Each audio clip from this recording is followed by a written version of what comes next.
Amanda Biggs, and I'm the Child Passenger Safety Specialist at the UVM Medical Center. Car crashes are the leading cause of death in children, and there's things that we can avoid in life and other things that we can't.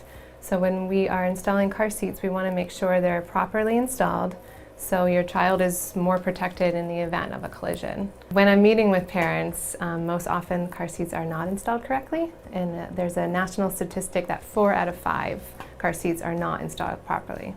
So we've compiled some of the top issues that we see when we're out there checking car seats, and we're hoping that this will clear up some of the confusion for you. Step 1 is that you want to look for the right seat for your child based on their height and weight, and of course the fit for your child. Step number 2 is that you do want to look for recalls, and there's a variety of ways that you can check for recalls. You can look online on the manufacturer website, or you can mail in the manufacturer recall form that comes with the car seat. Step 3, you want to locate your installation points. This vehicle comes with 2 sets of anchor points right here and here on the outboard seats, and then the center installation would use a seatbelt. In this car, and in fact in most vehicles, there are no anchor points in the center. Step number 4 is you want to refer to the vehicle manual and also your car seat instruction booklet.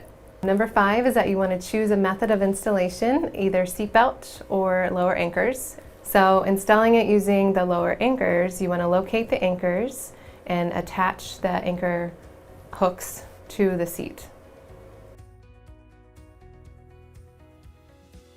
And we're going to snug up the seat. Or you could choose to use the seatbelt, and you would route the seatbelt through the path, connect it, and also pull it tight. And either use the lock-off feature on your car seat or lock the seatbelt. And then number 6 is you want to check your installation. And we want to shake it side to side. It should move less than an inch, and also front to back less than an inch. Step 7 would be just to check the fit in your vehicle, and rear-facing seats are not supposed to touch the seat in front of it. So you're going to make sure that you can slide your hand in between the 2 seats. And step 8 is there is an additional tether anchor for forward-facing seats that routes over the top of the seat and usually connects to the ceiling or the floorboard behind. Number 9 is that you want to check for the angle indicator. On rear-facing seats, there's often a bubble or a line. So we just went through the top 10 installation issues that we see.